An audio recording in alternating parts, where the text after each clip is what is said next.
जादुई तोता। एक छोटे से गांव में एक गरीब परिवार रहता था। उस परिवार में रामू और उसकी बीवी सीता उसके बेटे चिंटू के साथ रहते थे। उसी गांव में एक तोता भी रहता था। उसका नाम था रघु। वो किस्मत का धनी था। जहां भी जाता वहां किसी भी चीज की कमी नहीं पड़ती थी। एक दिन रघु उड़ते उड़ते उस गरीब परिवार के घर गया। रघु सोचता है, अरे वाह, लगता है यहाँ आज बहुत अच्छा खाना मिलेगा। मैं पेट भर के खाऊंगा। वो एक कटोरी में रखे अमरूद देखता है। अरे वाह, अमरूद, मुझे तो ये बहुत पसंद है। मैं तो इसे पेट भर के खाऊंगा। रघु तोता अमरूद खाने ही लगता है। तभी सीता रघु को अमरूद खाते देखती है तो गुस्सा हो जाती है और उसे वहां से भगा देती है। भाग यहाँ से, न जाने कहां से आ जाते हैं। मैं तो परेशान हो गई हूं इनसे। सीता के भगाने के बाद रघु चुपचाप से एक कोने में रहता है। धीरे धीरे उस परिवार की बरकत होने लगती है।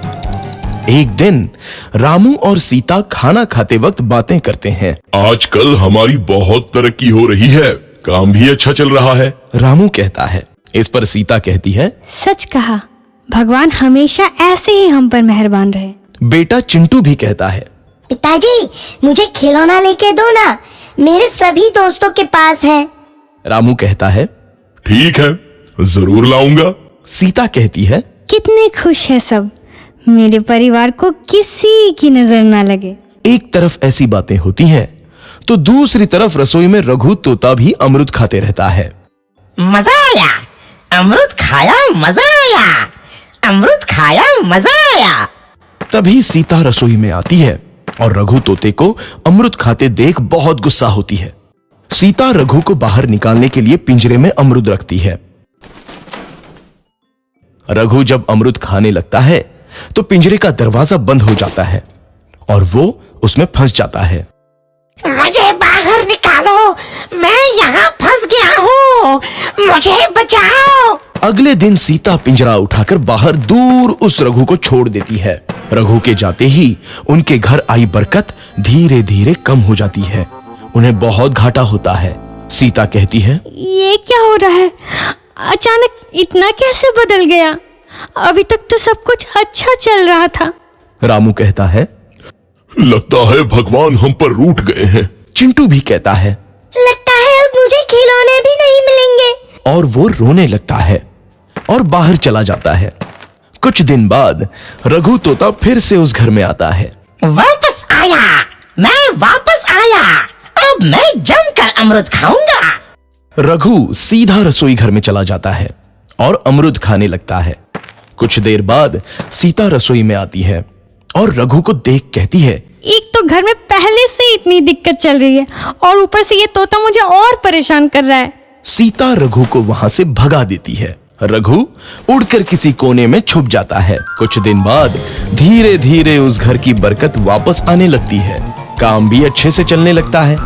एक रात जब रघु तोता अमरूद खाने जाता है तो पिंजरे में फंस जाता है। ये लोग आखिर चाहते क्या हैं? एक तोते को शांति से अमरूद खाने क्यों नहीं देते? मैं कौन सा चोरी कर रहा हूँ? बस अमरूद ही तो खा रहा हूँ।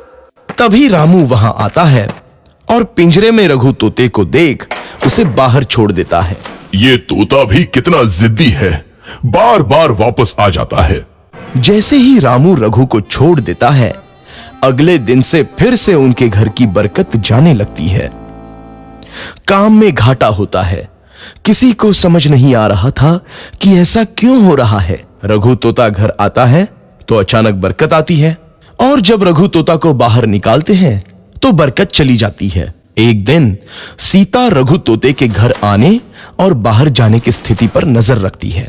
ये तोता जब भी घर आता है तो घर में बरकत आती है और जैसे ही ये घर से बाहर जाता है तो उसी के साथ बरकत भी चली जाती है। कहीं ये जादुई तोता तो नहीं है?